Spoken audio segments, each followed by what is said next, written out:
Et voilà, nous y sommes très bientôt. Notre quatuor d'aventuriers, assez récemment formé, prend finalement la route de Fond de Fer.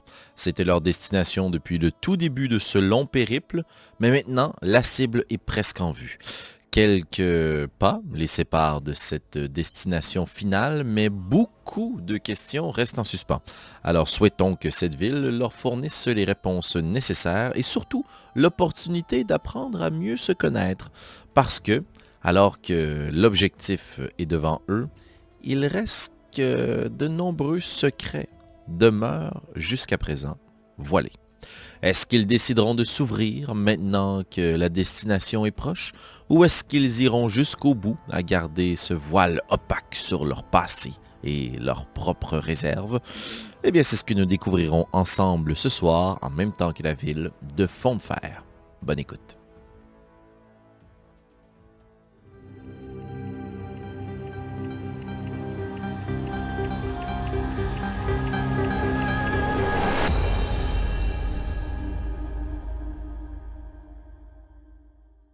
Au moment de reprendre notre partie ce soir, fidèle à mon habitude des derniers épisodes, et pour rendre hommage à ce grand maître du jeu, à Béret, que j'aime bien, on ne reprendra pas directement avec vous, mais ailleurs, dans un autre moment, probablement plus tard que là où on s'est laissé.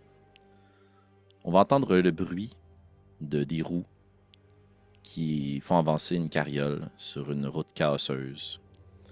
Le bruit du souffle haletant d'un cheval qui a probablement trop de fatigue pour tirer le reste de la carriole. Et des respirations lourdes et saccadées à l'intérieur de cette petite caravane aux rideaux tirés. Notre point de vue, par contre, ne sera pas à partir de la charrette, mais dans les hautes herbes et à travers les vergers à proximité. Et on ne suivra pas les nombreuses petites ombres qui avancent de part et d'autre du chemin. Mais on va suivre un peu plus en retrait. Notre caméra narrative va se faire fouetter par les grands plants de maïs et de blé. Plus en retrait. Une figure qui semble traîner de la patte, blessée. Une grande cape de paille sur ses épaules. Le chapeau traditionnel des Modmen. Et elle a de la difficulté à tirer derrière elle, attachée dans de la corde, ce qui pourrait s'apparenter à une dépouille. On va la voir perdre pied, s'affaler à plusieurs reprises, maugréer, mais évidemment son visage restera toujours voilé par la noirceur de la nuit et son grand chapeau. La figure va avancer, traînant derrière elle justement la dépouille, et une autre plus petite figure, elle aussi dans une grande cape de paille avec un grand chapeau, va s'approcher d'elle pour la faire taire et lui demander de tendre l'oreille. Et notre caméra narrative va suivre justement le rouis pour se rendre jusque sur le chemin, là où vous avez fait dévier la caravane. Et plutôt que de se perdre dans un grand combat, on va tout simplement se laisser dans ce flashback ou scène alternative sur une gigantesque explosion. L'homme, l'inquisiteur, criant que la flamme et les flammes, le feu, ne pourraient pas l'abattre, sera criblé de flèches et de carreaux. Et la prisonnière qui était dans la caravane brûlera. Je vous partage ce moment puisqu'il s'agit d'un moment charnière dans l'histoire des duchés, mais vous n'y assistez pas. Et on va voir la figure emmaillotée presser le pas, reprendre la marche, resserrer à sa cuisse un garrot qui permet de camoufler l'une de ses blessures. Et plutôt que d'aller rejoindre les autres membres du groupe, elle semble dévier plus loin et plus haut, vers le nord, traînant derrière elle une figure emmaillotée avec un visage de métal. Et sur les reflets du métal de ce visage qui appartenait à Prétessé, les petits rayons vont faire scintiller sa peau métallique. Et au même moment, on va être aveuglé par ce reflet de la lune et se retrouver aveuglé par le reflet du feu sur l'une des gourdes, alors que vous êtes tous et toutes autour d'un petit camp que vous avez monté en bordure de la route, sachant que vous ne pourriez pas vous rendre à Fond de Fer ce soir. Vous avez décidé de monter bivouac un peu plus haut, plus en sécurité. Vous avez pris le risque d'allumer un petit feu pour pouvoir faire cuire quelques petites rations et vous nourrir après ce terrible affrontement et cette lourde journée. Le reste de la route a été relativement tranquille, sans trop apercevoir qui que ce soit d'importance. Au bruit des passants ou autres, vous avez décidé de vous taper pour ne pas attirer le regard, puisque certains d'entre vous sont recouverts de sang, ou sentent le rôti un petit peu brûlé. Vous êtes donc là à monter bivouac, à monter le guet et à passer une petite nuit avant de vous rendre à destination. Et on va reprendre notre partie ce soir avec toi, Jacques. J'aimerais savoir, après l'affrontement que vous avez vécu, d'une part, quel est ton état d'âme et d'autre part, quelle est l'attention que tu portes à ta cargaison, à ton fameux sac. Hey, OK, on me lance la balle comme ça. Je te dirais que Jacques est, comme à son habitude, est très dans la proactivité, surtout dans les derniers moments qu'on a vécu. C'est encore plus, tu sais, j'ai l'impression que plus on s'approche de fond de fer, plus on est comme dans un effet d'étau, un peu que le danger devient de plus en plus, pas nécessairement omniprésent, mais il est toujours plus dangereux que la dernière fois. Donc, il est encore plus tourné vers une certaine justement proactivité. Fait que possiblement que présentement, il est comme en train de laver ses vêtements. T'sais, il est comme en train de justement Mhm. passer ses vêtements dans de l'eau, puis de les tordre, puis de prendre comme des petites fleurs sauvages, puis de les frotter dessus pour essayer de comme étendre une odeur dessus. Et il est vraiment dans ce mood-là, mais il garde toujours justement le sac à portée, il le soit dans le dos, ou soit il l'a comme accroché en avant, comme des fois on a des gens qui transportent des Mhm. bébés comme ça, là. Fait que je transporte le sac face à moi. Et je suis encore très tourné. Tu me dirais combien de temps a passé depuis peut-être, depuis le dernier événement? Disons que l'affrontement a eu lieu un petit peu plus tard que midi. Vous avez marché une demi-journée, peut-être 5-6 heures. OK, C'est- ouais. ou même plus, là. Ouais, OK. Ben, minimum 6 heures. je suis encore dans cette espèce de mentalité-là. J'ai probablement pas beaucoup parlé depuis. Parce que je suis encore en train de tu sais, refléter les derniers, repenser aux derniers moments, à l'affrontement justement aux personnes qui sont décédées, qu'on a laissé comme brûler dans les flammes, mais aussi justement l'inquisiteur qu'on a laissé partir. Là, je me pose la question, est-ce qu'il est encore vivant aussi? Est-ce qu'il est bel et bien mort? Qu'est-ce qui se serait passé si on serait resté dans la caravane? Etc., etc., etc. Et j'ai possiblement une espèce de petite réflexion sur genre, Constance, ça lance des sorts, puis là, je vais continuer comme à laver mes affaires. Excellent. Puisque tu conserves le sac sur toi, je vais te demander de faire un jet de chance, s'il te plaît, de rouler un dessin pour débuter cette Ah, partie. ce fameux dessin. Tu peux rouler la sphère presque Oui, parfaite. mais c'est ce que je vais faire aussi. Parce que mon set de dés est fin prêt. Là. J'ai justement reçu un set de dés de les dés étranges de Huge, qui est comme Oh! un personnage de DCC. Puis il est marqué que ça porte chance si je me passe les dés, sa moustache avant de les lancer. Ah, Il a bon, marqué ben, ça sur la boîte. on sait Fait quoi que, faire maintenant. On salue les donc, moustachus. on salue les moustachus. Ça me donne un 62. 62, OK. Euh, Puisque c'est au-delà de 50, tu réalises quelque chose, mais ça prend quand même un moment, ce qui fait que ton sac va être endommagé, en fait. Tu as l'impression, peut-être en changeant ton sac de direction, il y a quelques babioles, une plume, des grains, des rations qui tombent au sol, puisqu'il y a un trou dans le sac. Et tu dis qu'il a peut-être été rongé par les mythes ou des rongeurs. Et alors que tu scrutes, tu remarques que le trou en question, c'est comme si le sac avait été brûlé, mais avec une précision extrême, que tu apparenterais peut-être à une certaine forme de pyrogravure comme on pratique à l'intérieur des citadelles naines, lorsqu'on inscrit des runes sur du cuir ou autre. Est-ce que tu veux fouiller à l'intérieur du sac à ce moment-là? Non. Parfait. Non, je suis vraiment pas dans cette mentalité-là pour l'instant, je te dirais. Excellent. Ça reste tel quel. Oui. Tu es donc un peu à l'écart et tu passes des fleurs sur tes vêtements pour tenter de changer les odeurs ou de faire partir les taches. Et Mhm. en bordure du feu, j'aimerais savoir, Fala, toi qui as traversé les flammes, comment tu te sens à l'heure actuelle? Quelle est ta posture? Quelle est ta réflexion, toi qui as croisé le fer avec la flamme? Mais je crois que je serais quand même un peu dans la même posture que Jacques, dans le sens où je suis en train de nettoyer mes choses. Tu sais, je veux dire, une bataille, c'est une bataille, là, pour moi. Je veux dire, c'est pas la première, puis ça sera pas la dernière. Le fait que ça soit avec un membre de la flamme, c'est sûr que ça m'affecte un peu plus. Mais je pense tu sais, que je serais quand même en mode nettoyer mes choses, me reposer. Mais tu sais, je prendrais aussi le temps de comme féliciter tout le monde un peu. Tu sais, j'irais voir chacun puis leur dire, vous avez bien fait ça, comme vous m'avez prouvé que vous étiez une bonne équipe. Parce que dans le fond, moi, j'ai pas vraiment de raison d'aller à fond de fer. Puis là, je me suis rendu compte que ces gens-là m'ont soutenu quand même. Là. Ils auraient pu Mhm. partir dans les champs puis me laisser toute seule avec le cavalier, mais non, ils sont venus. Donc, tu sais, c'était comme une preuve pour moi que je pouvais leur faire confiance. Puis je pense que c'est dans mon attitude aussi d'encourager les autres puis de les féliciter quand je trouve qu'ils ont été braves et habiles au combat, là. Super. En faisant le tour, justement, tu croises les regards de tes collègues à qui on reviendra dans un instant. Mais tu dis que tu n'as pas nécessairement de raison de te rendre à fond de fer. Il reste que là où vous vous situez actuellement, les montagnes sont de plus en plus grandes et imposantes, de plus en plus Mhm. près de vous. Et la route qui jusqu'à présent t'était suggérée de prendre Ouais, se passe par fond de fer pour se rendre plus loin au nord. exact. Et C'est pas ma destination finale, mais. exact. Et Mhm. tu vois justement ces montagnes qui sont assez contrastantes par rapport à celles du sud-est de la Mangrove ou de Mountain Sea. Les pics sont plus rudes, plus acérés, moins hospitaliers. L'air Mhm. est plus froid, plus frais aussi alors que la nuit tombe. Et vous avez quand même allumé un feu.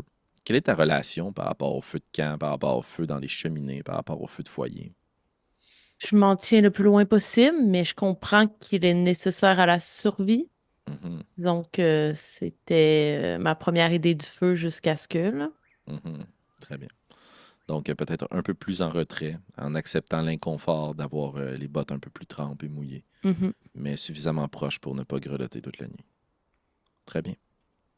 L'une des personnes que tu croises et que tu félicites, c'est Constance, ou peut-être pour la dernière fois, je l'espère, Constantinette. Constinette. Constance, est-ce que tu as réutilisé ta magie pour reprendre ta forme habituelle dans les heures qui ont suivi? Est-ce que tu es toujours la fille de Jacques? Non, tu sais, quand on a fui l'élémental de feu, on s'est comme séparés, Mhm, grosso modo, mais dès que je suis ressortie, en fait, là, puis que le danger était écarté, j'étais redevenue la bonne vieille Constance que Jade connaît depuis longtemps, voire 2 semaines. Mais oui, donc je suis revenue. Ma magie s'est évaporée, j'ai repris ma forme normale. très bien. Euh, on en a parlé ensemble brièvement lors des derniers épisodes.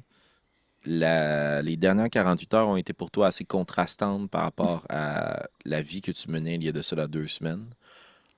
J'ose suggérer que, alors que tu montes bivouac, peut-être que tu nettoies un petit peu trop ta dague pour tenter de faire disparaître de tes armes et de tes mains le sang de cette pauvre écuyère que tu as fait couler et qu'en dépit du fait que tu as essayé de soigner et avec le pacte que tu as tissé avec le chevalier, a brûlé dans les Mhm. flammes. Comment est-ce que tu te sens par rapport à ça? Euh, Ben, par rapport à ça, et en général, je dirais que Constance va pas bien. C'est un gros 2 semaines. Gros 2 semaines. Euh, Elle s'est toujours fait dire par ses parents que le monde était dangereux, que, tu sais, fallait protéger, fallait, hmm, fallait protéger qui on était des autres, fallait garder la vérité près de la famille. Puis c'est ça, que le monde était vraiment dangereux, mais c'est un concept très abstrait quand t'as pas vraiment rencontré le danger. Ou, Mhm, tu sais, c'est comme faire peur à un enfant avec le bonhomme 7 heures. Là, depuis 2 semaines, il y a comme une gradation de OK, ouais, les bois sont dangereux. OK, tu sais, il y a des choses qui sortent du sol et qui nous mangent. Il y a des humanoïdes, des gens dotés de conscience qui nous pourchassent et qui cherchent à nous tuer aussi. Donc, il y a mhm, comme une gradation. Puis là, elle est comme en train de dire... Tu sais, il y a eu un moment où, OK, ben, il faut utiliser cette violence-là pour pouvoir survivre. C'est comme ça qu'on survit, ça a l'air. Puis le regret quasi instantané de mais non, si on devient ça nous aussi, il y aura, tu sais, ça mène à quoi d'essayer de survivre si seulement tout le monde devient méchant, tu sais. mhm. Fait que et comme dans cette on pourrait dire cette dualité-là ou ce moment-là où elle a de la difficulté à voir ce qu'il faut faire, ce qui est bien de faire, mais qu'est-ce qu'il faut faire pour survivre à travers tout ça. Puis elle est quand même encore très jeune, on s'entend, Constance, là. Fait que non, c'est ça, elle va pas très bien. Puis il y a pas beaucoup de temps pour réfléchir à tout ça. Fait que je pense qu'elle fait surtout beaucoup comprimer les émotions, frotter la dague, puis espérer qu'elle va vraiment faire envie. Très bien. Avant qu'on se retourne vers Mantissa, la dague en question que tu nettoies, est-ce que c'est celle qui t'a été remise par Gillian? Oui, puis j'ai celle de Astrid. Prétessé aussi dans mon... Ah oui, parfait. que j'ai avec moi, que je garde, mais que j'ai pas sali, celle-là. Très bien. Euh, Juste pour le petit clin d'œil narratif, tu vois le reflet de la lune Mm. assez dégagé dans le ciel ce soir-là, qui s'approche d'être pleine et qui se fait scintiller la dague d'une lumière étrange, presque Ok. plus scintillante que normale. Tu te fais le commentaire que c'est probablement parce que tu viens de très bien la nettoyer. Je suis excellente. Et en bougeant cette dague-là, on voit peut-être dans celle-ci le reflet de Mantissa. Mantissa, toi qui as été laissé en retrait lors de cet affrontement pour pouvoir surveiller les prisonniers. Dans la journée, tu as aussi, tu le devines, été reconnu par les hommes du Gros Port. Heureusement, l'un de tes collègues t'a permis d'utiliser un subterfuge pour pouvoir leur échapper. Alors que la nuit tombe autour de toi et que tu es avec des nouveaux compagnons de fortune, comment tu vis ces dernières heures et cette dernière journée sur la route? Euh, je dirais qu'elle aussi est en train de peut-être laver ou rapiécer des morceaux de vêtements. Euh, Son apparence est très importante pour elle et elle n'a vraiment pas l'habitude de vivre ce qu'elle vient de vivre. Mhm. Elle s'était lancée il y a quelques heures avec un nouveau groupe juste pour montrer le chemin de quelque part, pour finalement se retrouver dans des combats sanglants. Fait que d'après moi, c'est ça. Elle était pas en train de se demander qu'est-ce qu'elle fait là, puis pourquoi est-ce qu'elle reste ici, puis qu'est-ce qu'au final ça va y apporter tout ça, parce que visiblement, c'est sûrement pas. Elle sera sûrement pas payée ce soir. Hmm. Je t'invite à faire un jet de chance, s'il te plaît. Oui. Descends. Avec le dessin. Oh yes, cette sphère qui ne cesse de rouler. Le pire dé. Il faut que je trouve une Oui, plateforme. exact. Ça y prend une boîte, c'est ça, dé-là. Nécessite une boîte. 41. OK, très bien. Tu es probablement en train de rapiécer tes vêtements ou essayer de faire de la broderie pour faire disparaître un trou dans un morceau de ta tunique. Et c'est juste pour notre caméra narrative, on va te voir assis sur une pierre, mais dans ton dos, alors que tu ne le vois pas, puis tu te poses toutes ces grandes questions. Il y a une étoile filante qui déchire le ciel. Et encore une fois, un vœu que tu aurais pu faire, mais que tu n'as pas vu. Tu n'es jamais vraiment au bon endroit au bon moment, Non. une fois de plus. La soirée suit son cours. Est-ce qu'il y a des gens d'entre vous qui voudraient interagir avec d'autres personnes ou est-ce que la nuit tombe et on se réveille aux premières heures du jour? Hmm. Non, je pense que de mon côté, c'est une classique soirée où que tu vis comme en colocation avec du monde, mais tu leur parles pas bien, bien. Ça arrive des fois des soirées comme ça. Ouais, Ouais, grosse journée. c'est ça. Très bien. Je vois tous et toutes opiner du bonnet. Alors, je déduis que c'est la même chose pour tout le monde. Dans ce silence, au plein milieu de la nuit, on entend du grattement sur le sol et un chien qui prend la fuite et qui quitte votre groupe. Alors que ton sort se termine, Jacques. Vous vous réveillez, dis-je bien, aux premières lueurs du jour. Et je vais vous inviter à rouler chacune et chacun un des 20. Parce que c'est une nouvelle journée. Alors, c'est un nouveau climat. Hein? On va se le dire, là. On sait pas s'il fait beau, s'il fait pas beau, là. Ah, ouais. Alors, tiens, Marika, toi, tu viens de rouler en premier. C'est toi qui vas rouler pour la température du jour. J'ai eu 18. 18, très belle journée, très ensoleillée, bien, peut-être même un peu trop chaude. Ça fait du bien puisque la nuit a été fraîche et froide. Ça permet de faire sécher le cuir qui était collé à vos cuisses et vos jambes, à vos bottes. Mais cette situation un peu inconfortable d'avoir porté des vêtements mouillés qui sèchent alors que tu les portes. Mais la journée sera ensoleillée aujourd'hui. Deuxième personne a roulé un des 20. Vas-y, Mantissa. 18. 18 également. Très bien. Alors que vous reprenez la route, autant peut-être en bordure sur les champs ou bien directement sur le chemin, la route est très fréquentée aujourd'hui. Il y a beaucoup d'activités commerciales, probablement même plus que la veille. Et vous croisez des gens de toutes sortes, mais pas de représentants de la flamme, qu'elles soient nouvelles ou anciennes. À ton tour, Jacques, on va terminer avec Constance. Mhm. 7. Très bien. Je ne dirai rien à propos de ce jet. Bon. Et Check pour la ta allée. part, Constance? J'ai eu 18 aussi. Oh, 3,18. Ça vaut cher au casino, ça. Qu'est-ce que t'en sais, Félix? Casino, gin tonic. Mes 2 nouvelles passions. À suivre dans un Sunday près de chez vous. Avec ce 18, Constance, je vais te demander de faire un jet de sauvegarde de sagesse, s'il te plaît. Oh. 18.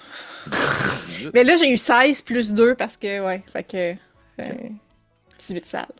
Ce jet de sauvegarde, ça sera attitré à ta nuit mouvementée Mhm. et à tes cauchemars qui ne cessent de t'assaillir, même si tu essaies de les chasser. Heureusement pour toi, par contre, cette nuit, tu as été capable de rester en surface, puisque tu as passé la nuit à rêver que tu étais dans un océan immense. Et très au loin sur la côte, tu as beau nager pour essayer de t'y rendre, tu entends la ville de Lizem en flammes qui brûle, et tu es convaincu d'entendre uniquement les cris de ta famille. Tu as beau nager, nager, nager, les vagues te repoussent l'une après l'autre. Et lorsque tu plonges sous l'eau pour tenter d'éviter le courant ou les vagues, tu vois qu'il y a une chose immense qui serpente dans les profondeurs du monde, mais dont l'esprit n'a pas réussi à rejoindre le tien. Tu te réveilles le matin avec la sueur froide au dos, le long de ta cicatrice nouvellement formée. Très bien. On va changer notre ambiance musicale. Alors qu'on prend la route. En bordure de cette grande route, la végétation est florissante. Les petits oiseaux chantent, sifflent. Les chevaux hennissent à votre passage. Est-ce que vous auriez tendance à constamment marcher en bordure de la route, sur la route directement, caché dans les champs? Où en êtes-vous par rapport à ce qui s'est passé la veille? Est-ce qu'on est encore taché de sang ou on a réussi à trouver une source d'eau pour faire sécher notre linge? Je dirais que vous êtes en mesure d'avoir nettoyé vos vêtements la veille pour faire partir le plus gros des taches. Mais visiblement, le sang tache encore vos vêtements. Là. Donc, vous n'êtes pas recouvert de sang frais, mais ça paraît que vous avez connu du combat dans les derniers jours. Puis, connaissant le reste du monde qui nous entoure, à quel point c'est commun, genre. C'est pas commun. C'est C'est ça. suspicieux, mais imaginez-vous, vous, là, aujourd'hui, vous croisez quelqu'un qui a du sang sur lui ou sur elle, mais que c'est pas du sang frais, que c'est du sang séché sur ses vêtements. Auriez-vous tendance à aller la voir pour lui poser des questions? Probablement pas. On est un Non, peu mais là. si on croise des autorités, ça se peut que j'avertisse. C'est ça qui risque de se passer. OK, parfait. Probablement que j'essaierais de prendre de la poussière, de la terre sèche, là, puis de salir là où mes vêtements sont plus tachés de sang pour Mhm. que ça ait l'air plus sale que d'être du sang. Mais j'essaierais de ne pas attirer le regard. Fait que je sais pas si c'est possible Ben oui, tout à fait. de se promener en lisière de chemin puis de pas attirer le regard ou s'il faut vraiment passer par le champ. Mais parce que je veux pas non plus ça a l'air louche et y ait du monde dans le champ alors qu'il y a une route à côté. Ben, c'est sûr que si vous marchez dans les champs et dans les vergers, ça va être suspicieux puisque vous tentez d'éviter la route, là, visiblement. Mais si vous êtes habile et que vous êtes en mesure de vous camoufler, ça vous donne un avantage certain de ne pas être vu. Votre progression sera un peu ralentie, puisque c'est moins facile de circuler ainsi. Mais d'abord et avant tout, s'il y a d'autres personnes qui se joignent à ce stratagème d'utiliser la poussière de pierre pour faire disparaître le sang, je vais inviter une personne à rouler Deception à avantage ou 2 personnes à rouler distinctivement. Donc, tromperie, Deception. Constance va le rouler. Est-ce que quelqu'un d'autre le roule ou est-ce que vous lui Je vais donnez le faire avantage? aussi. Parfait, mentissable. Donc, la marque à atteindre est 16 quand même. 13. J'ai eu 15. 15. Tu es en mesure de camoufler certaines des taches plus apparentes, mais ça forme une croûte là où le sang est encore un peu trop abondant. Vous êtes vraiment sale maintenant. Et quelqu'un qui s'y connaît et qui porte un regard sur vous saura deviner que vous avez tenté de camoufler vos taches de sang. Est-ce que je peux faire quelque chose pendant qu'elles font ça? Assurément. C'est le but du jeu. J'aimerais, ouais, j'avoue, hein, c'est ça un jeu de rôle, je joue des choses. J'aimerais volontairement chasser quelque chose, OK. genre exemple une bête, comme par exemple un chevreuil ou un cerf, et volontairement être bien messi au moins, puis après le transporter et ainsi donner peut-être un peu cette impression où, genre, c'est de l'avoir chassé et ainsi peut-être aussi de l'avoir préarrangé qui fait en sorte que on peut avoir cette impression-là qu'on est un peu dégueu. Je vais t'inviter à rouler un jet de survie, s'il te plaît, Bien sûr. ou nature, pour pister un animal à proximité. Je sentais que Kim avait quelque chose à dire, elle était peut-être en désaccord. Non, non, non, je suis pas en désaccord du tout. C'est rien que j'imagine, c'est on est taché de sang sur notre casque, on l'a vraiment échappé quand on l'a comme skinné, cet animal-là, là, on l'a vraiment échappé. est pas Puis bon. ça C'est nous un- a revolé dessus. C'est un peu ça, c'est un peu ça le concept. Si j'ai réussi à pogner quelque chose, je vais le décalisser solide. Excusez-moi, mon Dieu, le sacre. J'ai eu. Félix, ça m'a donné 18. Très bien. Ça va te prendre quand même un petit moment puisque tu te places en bordure de la route, puis que tu pistes à travers les champs.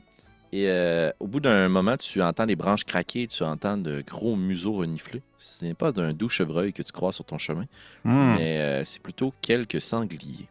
Quelques? Oui, puisque les sangliers, c'est Ouais. assez rare que ça roule tout seul. Ouais. Est-ce que tu veux quand même procéder à un assaut? Ben là, c'est-tu comme. Si on s'entend, là, c'est-tu comme. Haha, un sanglier comme dans Astérix ou c'est genre un sanglier, il fait 8 pieds de haut puis il a des cornes longues comme ma main? Non, non, c'est pas un sanglier 8 pieds de haut, mais c'est un sanglier avec 2 grosses défenses qui Il y en pourraient... a combien? Quelques. Oh, mais dis 12 ou 3. Quelques. Je vais attendre, je vais trouver autre chose. Rendu là, je te dirais, là. Je ne vais pas volontairement me mettre un peu dans la marde, là. Je vais t'inviter à rouler un autre jet de survie, s'il te plaît. Tu sais, je fais ça en même temps qu'on marche, là. Je fais ça en Mhm. même temps. C'est encore meilleur. Ça va donner 21. 21. Tu laisses passer cette proie difficile, mais qui aurait été un meilleur justificatif pour croiser, bien malheureusement pour elle, 2 quelques écureuils.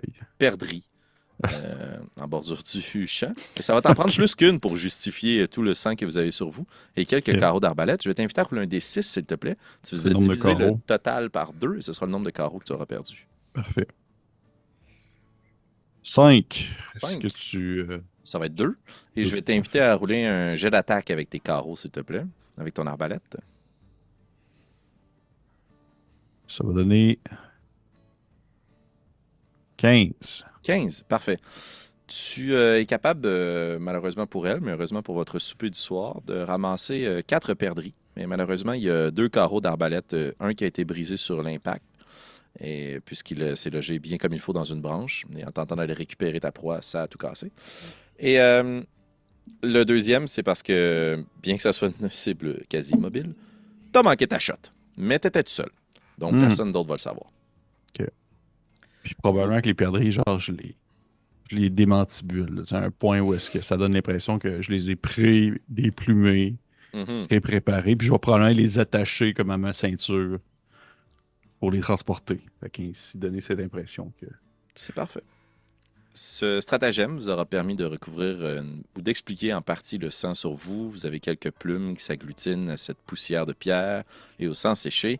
Bref, vous avez de la route sur vos Puis, vêtements. si jamais on se fait poser des questions, on peut mentionner, mais en plus, je sais qu'il y en a que, genre, on a essayé sur des sangliers, puis c'était peut-être un peu trop risqué, fait qu'on a laissé faire. Très bien. La journée suit son cours. Vous poursuivez votre route. Et au bout d'un moment, se mêle sur vos tuniques à cette poussière de pierre, les plumes, le sang des perdrix et celui de vos victimes, une poudre noire, une petite suie. Et qui mène le groupe? Qui prendrait les devants entre vous 4? J'aurais tendance à dire que c'est moi, parce que moi, j'ai pas fait de subterfuge pour... j'ai l'impression que je suis normale, là. Je veux dire, c'est pas la première fois que je me balade avec du sang sur moi et j'ai confiance en mes compétences pour persuader les gens de me foutre la paix s'ils viennent me poser des questions par rapport à ça. Fait que j'aurais pas nécessairement participé au fait de mettre de la poussière, au fait de mettre des perdrix sur l'épaule, là. Fait que je pense que j'aurais pris par le fait même un peu les devants, confiante, peu importe le costume que je porte. Très bien. Et de toute façon, une armure, ça doit être plus facile à nettoyer qu'une tunique. Alors, j'imagine que tu prends les devants et que ton armure est étincelante pardon, sous le soleil d'Ardent aujourd'hui. Mais il y a une partie du ciel qui est obscurcie, puisque au loin devant vous, ce qui a déposé de la suie sur vos vêtements, ce sont de grandes colonnes de fumée qui brûlent très très haut dans le ciel. Mais ce n'est pas un feu de forêt, ni un feu de champ, puisque la fumée est noire, opaque, là, très très condensée, sale, pleine de particules.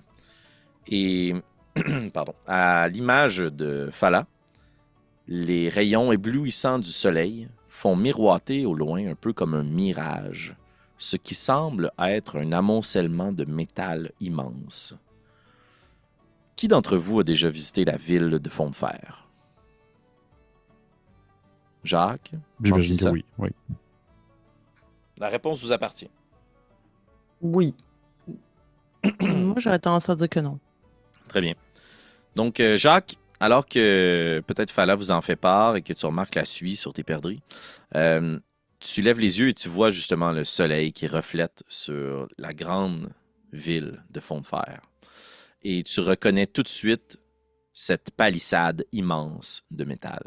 Mhm. Vous me permettrez, alors que vous approchez de la ville, de vous expliquer un petit peu plus en détail ce qu'est la ville de Fond de Fer et ce qui explique un peu les environs.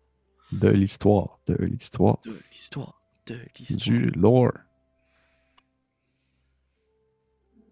Alors que vous prenez la route et que vous approchez de cette destination, il y a la suie qui tombe sur vos vêtements. Mais Mantissa, tes oreilles musicales de barde, au début tu crois entendre le bruit d'un tambour. Mais non, les percussions sont plus sourdes et lourdes. Et je dirais pas qu'elles font trembler le sol, mais elles vibrent partout dans ton corps. Et tu te souviens de cette cacophonie. Tu avais probablement quitté la ville de Fond de Fer parce que tes oreilles étaient plus capables d'entendre constamment le bruit des marteaux sur les enclumes, des presses sur le métal, des chariots, des brouettes, des cargaisons, par-ci, par-là, à gauche, à droite, les chevaux qui hennissent, les taureaux qui sont fouettés pour faire tourner de grandes constructions. Et les fumées, la fumée, les colonnes, les cheminées, tout brûle tout le temps à Fond de Fer. C'est une ville où on ne cesse de créer du métal et de transformer justement le minerai qui vient de la citadelle d'Iron Pike, dirigée par les clans de nains. Et c'est ici le lieu de transformation pour distribuer dans le reste du duché. Là où à Iron Pike, le métal est très bien travaillé, très ornementé, ici c'est très industriel. On est capable d'en faire quelque chose de très bien travaillé, le métal, mais ce n'est pas un travail de finesse. On transforme le minerai en plaques de métal et d'acier pour faire construire ailleurs dans le duché et un peu là, différentes pièces d'armure ou armes, ou renvoyer ce métal transformé directement à la ville et à la citadelle d'Iron Pike. Plus vous approchez aussi de la ville, plus les chemins sont larges et plus les carrioles et les chariots sont nombreux sur courte distance pour se rendre dans les chaumières à proximité. Les champs sont moins travaillés, moins exploités dans cette partie-ci, vous faisant tout de suite comprendre que l'activité commerciale principale, ce n'est pas l'agriculture. Ici, on fait pousser les choses pour nourrir les travailleurs qui travaillent dans les usines, les manufactures, les chantiers à l'intérieur de cette ville fortifiée. Vous avez roulé un 18 sur le soleil aujourd'hui. C'est une bonne chose pour vous. C'est une très mauvaise chose pour les travailleurs de Fond de Fer, puisqu'il fait déjà très chaud près des fournaises et des cheminées. Quand le soleil plombe, c'est encore plus chaud. Si bien que dans la ville, on a voulu prendre soin de nos travailleurs. Et on a déployé de grands paravents de toile qui recouvrent des pans entiers de cette ville et qui sont suspendus et rattachés à différents éléments de l'enceinte. C'est une ville fortifiée dont les parois sont des mélanges de pierres qui proviennent des montagnes, et des plaques de métal pour les cintrer. Fond de Fer n'est pas imprenable parce qu'elle est très bien située. Fond de Fer est imprenable puisqu'elle est indestructible.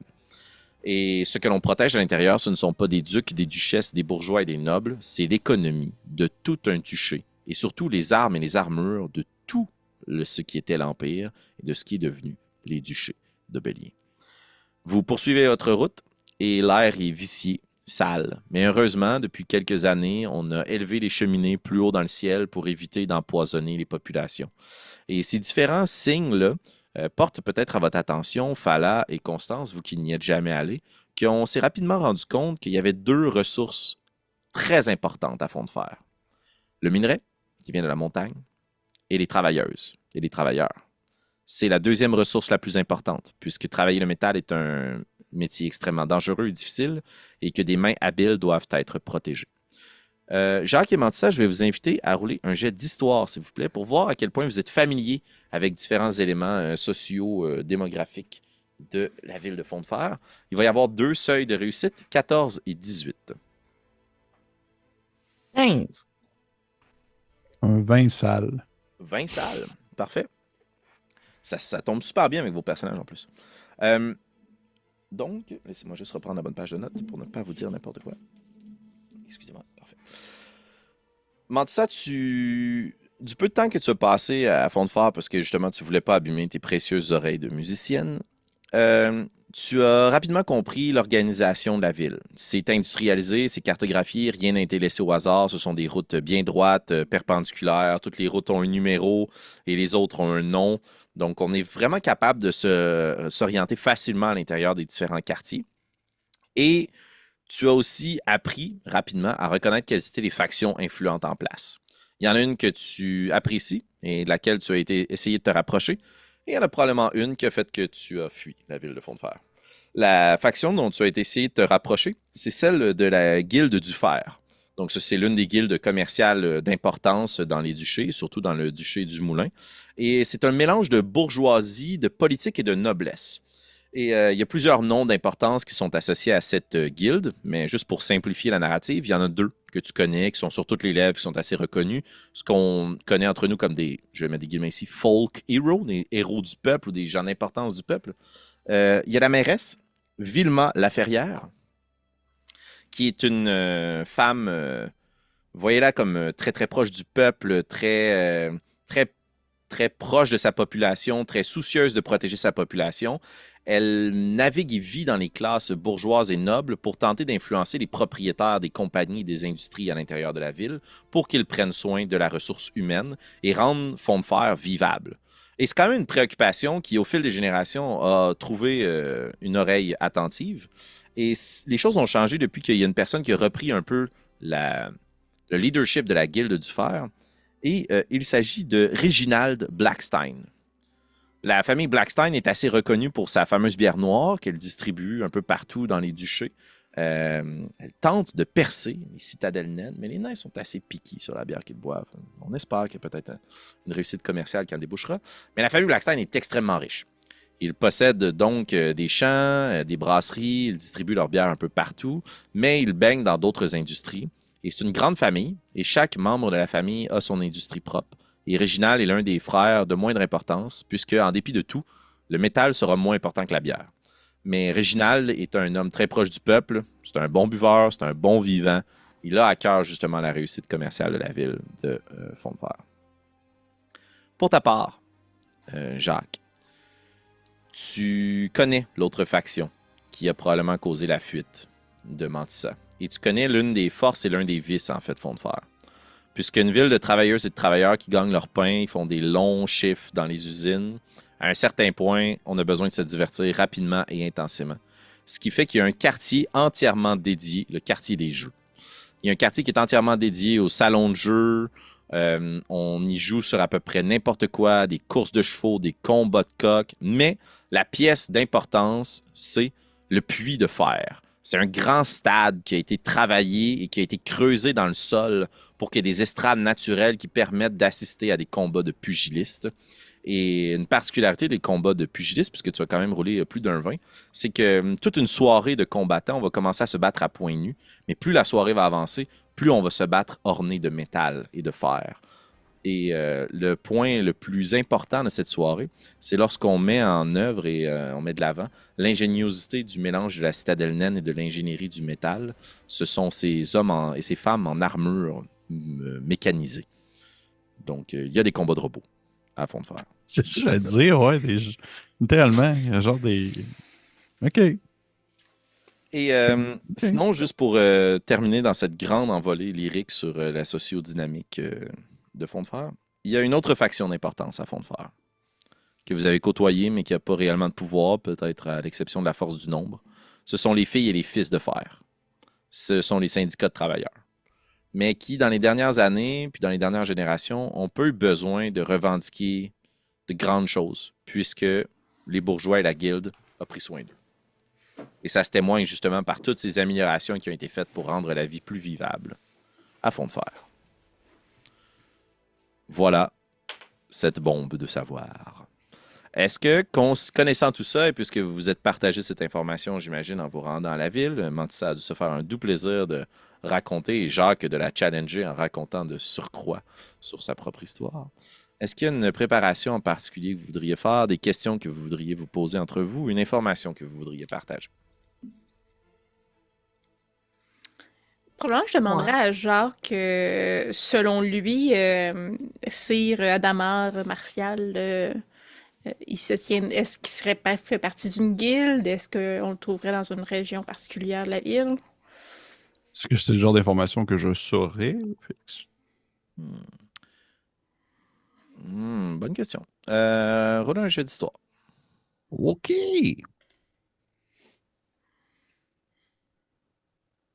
Hmm. 12. 12.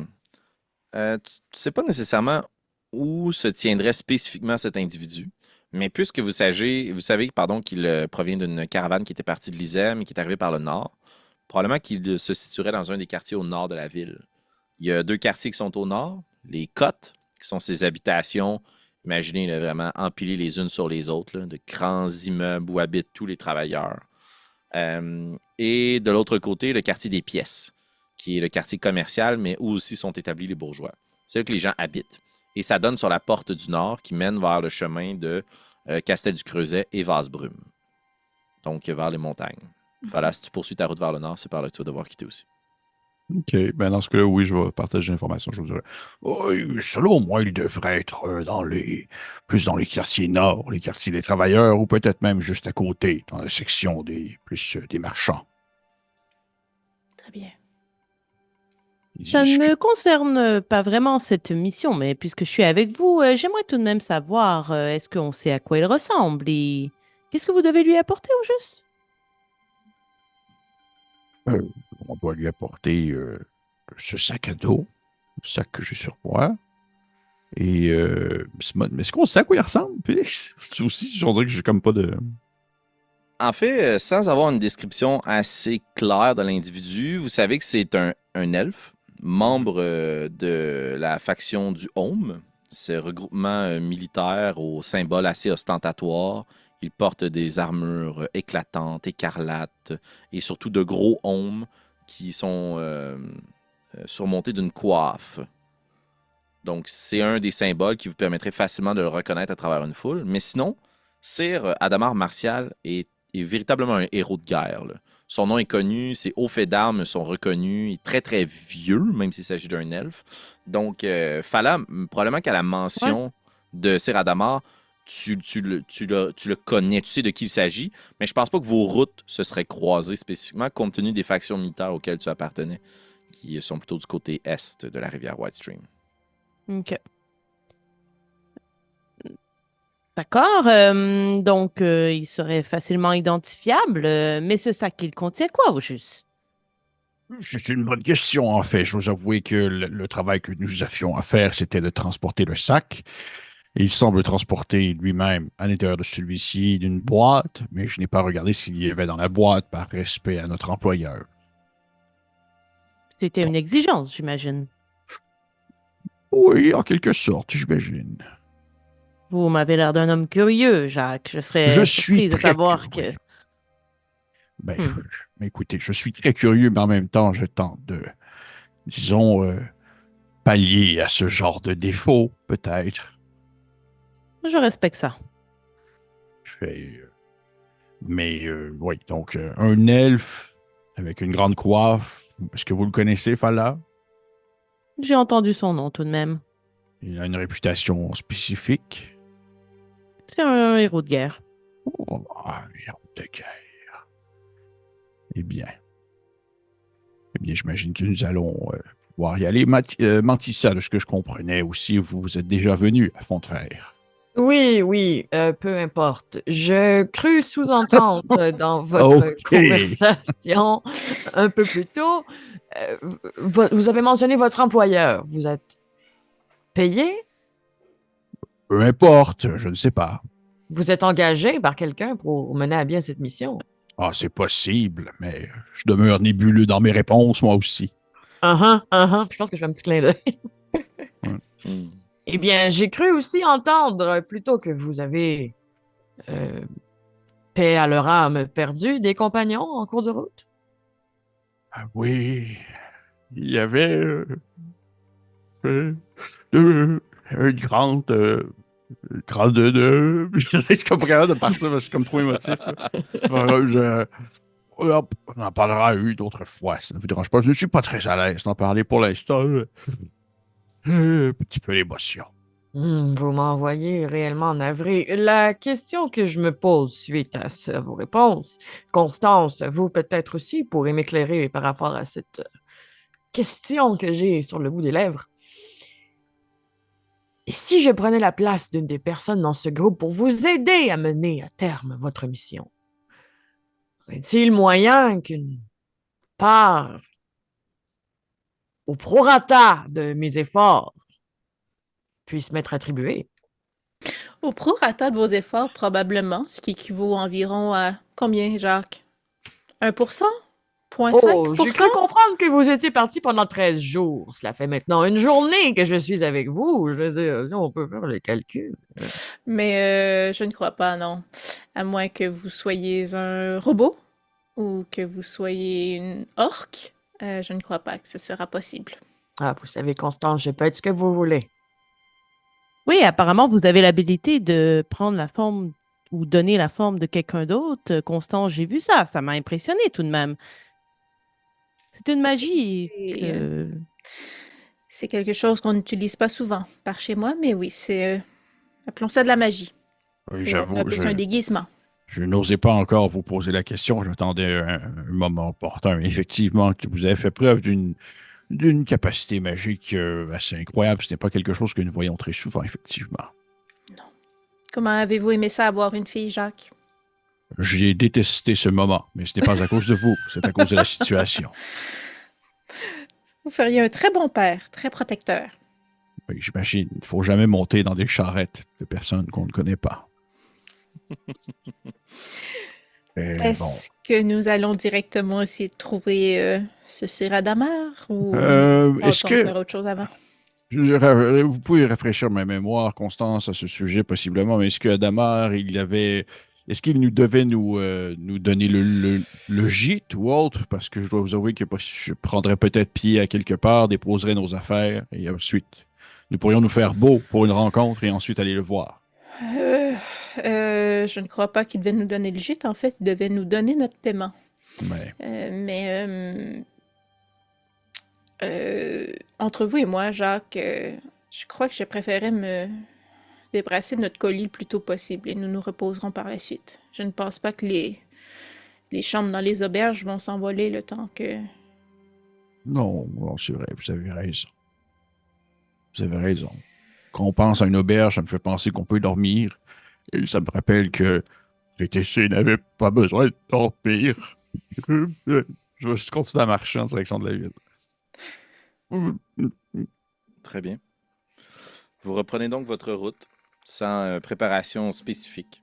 Et plus vous vous rapprochez de cette grande forteresse ou ville fortifiée, plus vous constatez la prouesse d'ingénierie que d'avoir cette combinaison de métal et de pierre pour protéger et cintrer la ville fortifiée. Plus vous constatez aussi que les gens sont nombreux autour de vous. Les calèches sont remplies et les bourses semblent être lourdes, mais tout le monde est sale. Et Mantissa, tu as un regard particulier en cherchant un symbole, des mains noircies, puisque tu sais que c'est la façon de s'affilier à ce réseau qui s'occupe des jeux, mais aussi qui s'occupe de faire disparaître les gens qu'on ne veut plus voir dans la ville, les mains noires, ce réseau organisé que personne n'oserait qualifier devant eux de criminels, mais ils en sont, bien, des criminels, tolérés, mais doivent se tenir à corps. Premier coup d'œil, à part peut-être les gens qui ont des gants, tu ne sembles reconnaître personne qui a ce symbole. Et vous approchez de cette grande porte qui, pour justement peut-être faire écho à ce que vous avez vécu il y a quelques jours, Ça me fait sourire. Elle est grande ouverte. Elle n'est pas barrée à double tour avec un petit ivrogne devant qui va vous laisser vous faire dévorer par de grands insectoïdes. Non, la porte est grande ouverte, la grille est relevée, la porte est large, on peut y passer 2 carrioles à la fois. Il y a des gens qui s'occupent justement de faire la circulation et le bruit assourdissant des sifflets et des hurlements se fait entendre pour donner des directions à gauche, à droite. Est-ce que vous avez une destination précise? Vous voulez vous rendre justement dans les quartiers au nord ou essayer de trouver une auberge pour déposer vos sacs et vous installer pour quelques jours? Mais je pense qu'on avait dit qu'on allait directement dans les quartiers au nord. Très bien. Vous rentrez dans la ville et quelque chose d'importance que vous remarquez pour bien vous imprégner de l'atmosphère. Ici, les gens respectent les consignes.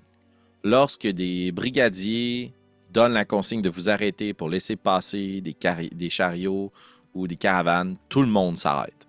Autrement, ça serait le chaos, il y aurait des collisions et on perdrait du temps précieux, on perdrait du profit. Ici, il y a 2 choses qui roulent constamment, les industries et l'argent, le commerce.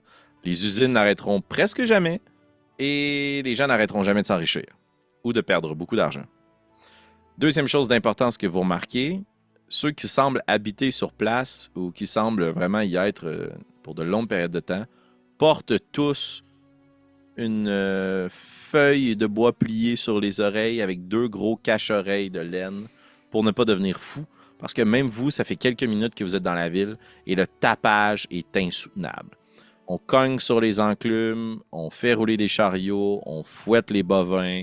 Les presses immenses font un bruit intense. Les fournaises crachent sans cesse de lourdes colonnes de fumée épaisse et noire. Même si on fait des efforts pour que la ville soit agréable, ça doit être très désagréable de vivre ici. Troisième chose d'importance, justement. Même le plus bas travailleur est bien habillé. Les bottes sont de bonne facture, les gants sont solides. Personne ne se promène avec des vêtements en loques ou avec un air débridé ou dépareillé. Justement parce que là où on fait de l'argent, les gens en ont aussi quand même. Donc, vous déduisez que les filles et les fils du fer ont fait un bon travail en tant que syndicat pour négocier de bonnes conditions d'emploi. Même le plus pauvre est riche ici. Vous détonnez un peu. Ça va être assez évident de vous voir et de constater que vous n'êtes pas de la place. Mais les regards qui se tournent vers vous se tournent toutes, sans exception. Tous les regards se tournent sur toi, Fala. Mais pas sur toi directement. Sur ton visage brûlé ou autre, comme on a l'habitude de te regarder. Non, les gens regardent ton armure. Les gens regardent ton épée. C'est vraiment ça qui les intéresse. Comme vous n'avez pas nécessairement de métal sur vous, les autres, ou d'armure métallique, c'est comme si vous étiez moins important. Et vous remarquez que justement, le métal ici joue un rôle crucial pour déterminer la classe sociale. Et vous progressez.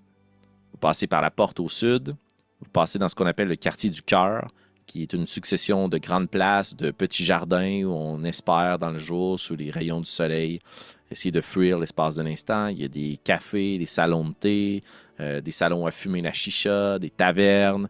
On y boit quand même avec modération. Les bars des troubadours ne jouent pas à tue-tête. Il y a quand même, malgré tout, une espèce de sens du civisme et du devoir.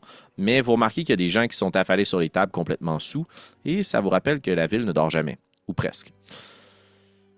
J'ai une question, Félix, si tu me permets. Ben oui, avec grand plaisir. Tant qu'à être dans la description de la ville et tout ça, je serais curieux de savoir en termes de culturellement, est-ce que c'est très diversifié? Je veux dire en termes de provenance et d'origine? Oui, exactement. Il y a beaucoup de métissage entre dwarves et humains.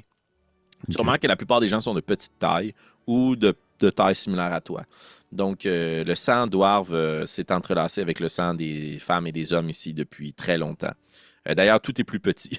Les plus grands d'entre vous, vous allez devoir vous baisser par moment pour juste pas vous frapper le front comme Gandalf dans la maison de Bilbo. Là. Tout n'a été conçu pour des gens de petite taille ou presque. Sinon, c'est assez cosmopolite. On voit les influences de culture de d'autres duchés, mais l'autre culture qui semble la plus omniprésente, à l'exception de cette culture dwarve et la culture du duché du Moulin, Ce sont des gens avec des tatouages au visage, des tatouages sur les mains, de grandes armures de fourrure, qui semblent suer abondamment puisqu'ils ne sont pas vêtus pour affronter ce climat. C'est des gens qui viennent du nord, le duché du Grand Froid. On voit passer des pêcheurs, des gens qui viennent acheter différentes choses pour leurs embarcations, pour vivre dans les marais des Mudmen. Donc, il y a cet échange culturel-là, mais sans dire qu'il y a un échange sanguin ou de métissage entre ces deux cultures. Les gens du duché du Grand Froid semblent faire des allers-retours pour venir commercer ici. OK. Merci. Il y a quelques elfes, quelques autres créatures de provenance diverses, mais on ne voit pas de faction claire de sans-dragons ou d'hommes tortues.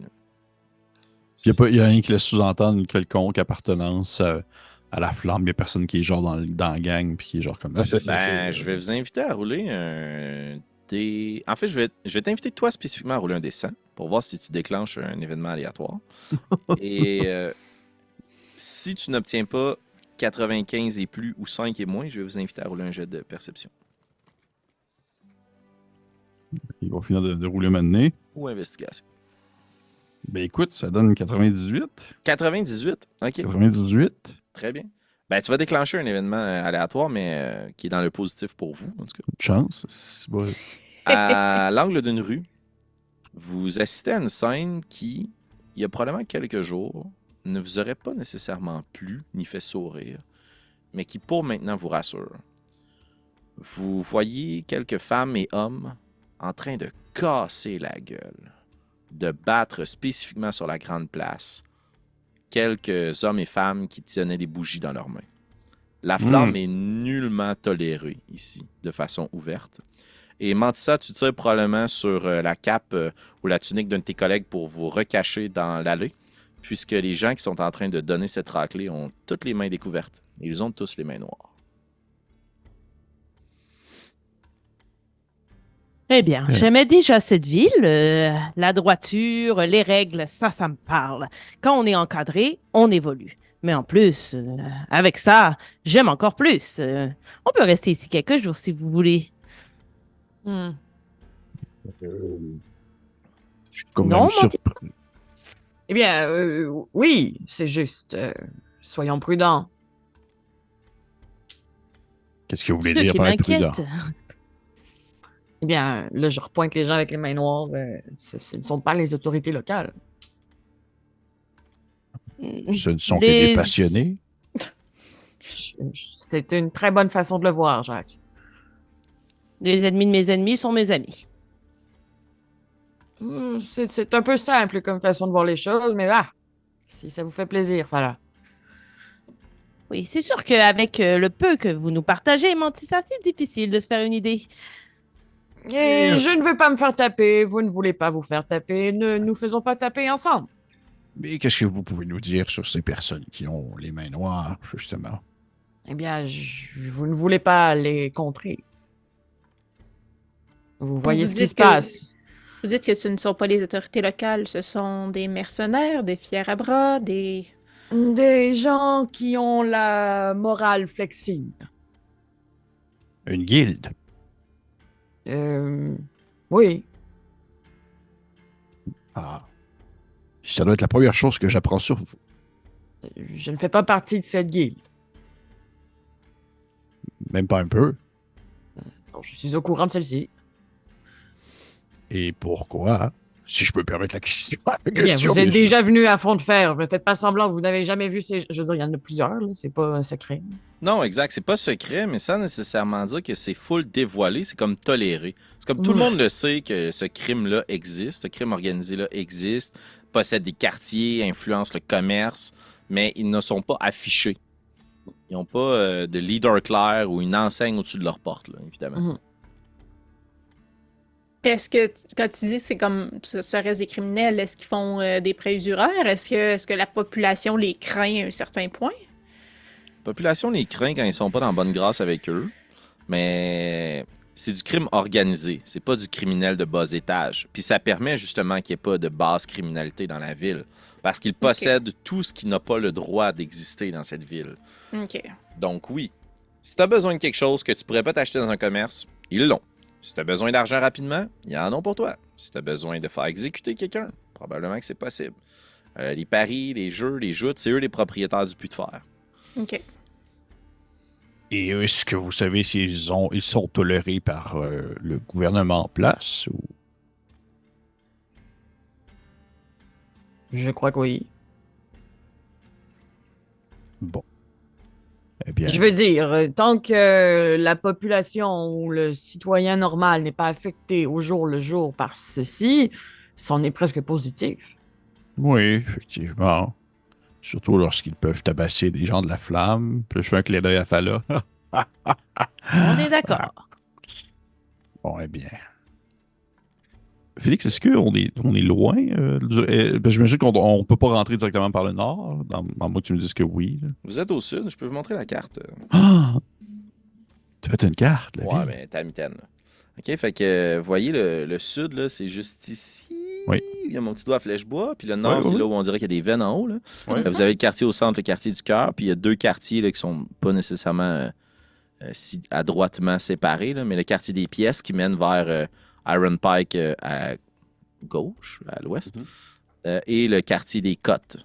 Donc, ces habitations pour travailleurs au nord. Donc, vous n'êtes pas loin. Là. Ça prend pas 2 jours de traverser la ville. Là. C'est pas non plus la plus grande ville de tous les duchés, ni du duché du Moulin. Mais c'est une ville qui a été construite en hauteur. Donc, c'est facile d'y circuler quand même, surtout puisque tout est organisé. Donc, ça vous prend, je sais pas, tout est partout 45 minutes, 1 heure, traverser du sud jusqu'au nord.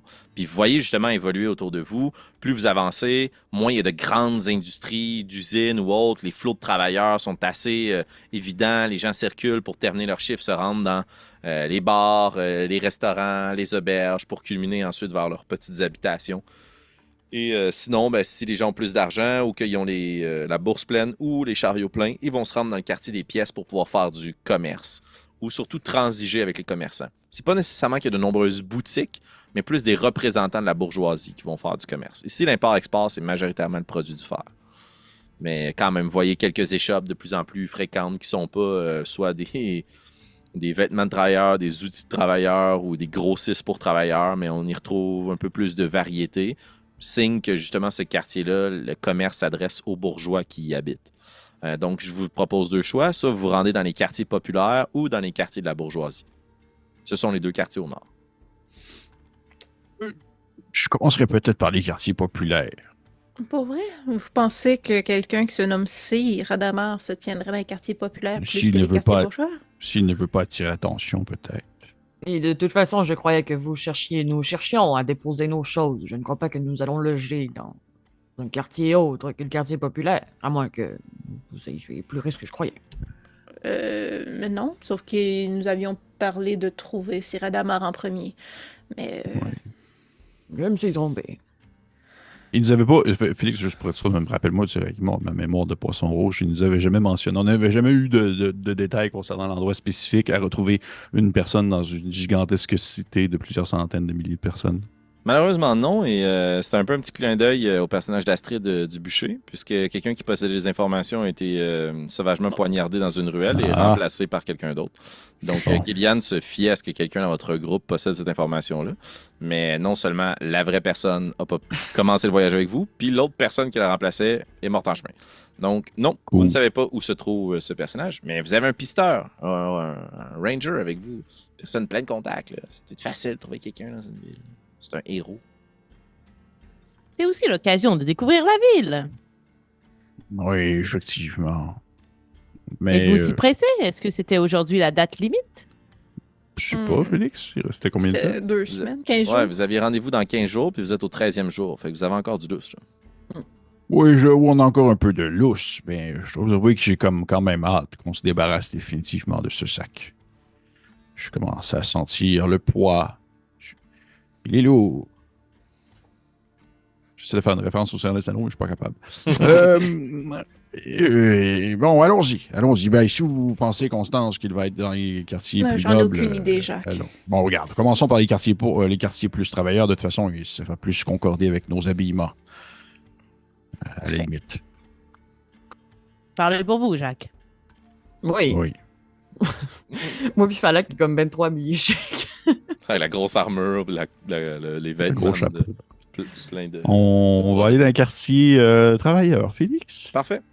Fait que, au bout d'un certain moment, sortant du quartier des cœurs, là où tous les restaurants, les tavernes se vivent, qui est comme le point névralgique entre les différents quartiers, vous remarquez qu'il y a de moins en moins d'échoppes ou d'auberges ou de commerces, mais c'est des habitations très, très simples, entassées les unes sur les autres. Ça vous fait du bien de profiter de l'ombre des ruelles et des rues.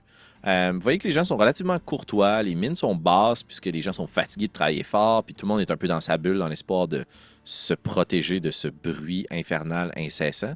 Mais les gens vous saluent, les gens sont assez disponibles si vous voulez leur poser des questions, demander des recommandations, des lieux où vous rendre. Mais plus vous avancez dans ce quartier, plus vous vous rendez compte que c'est une banlieue, là. Façon de parler, là, ce sont que des habitations. Là. Il y a juste des appartements et des immeubles ici. Il n'y a pas d'auberge, il n'y a pas de... On y vit, on n'y loge pas nécessairement. OK.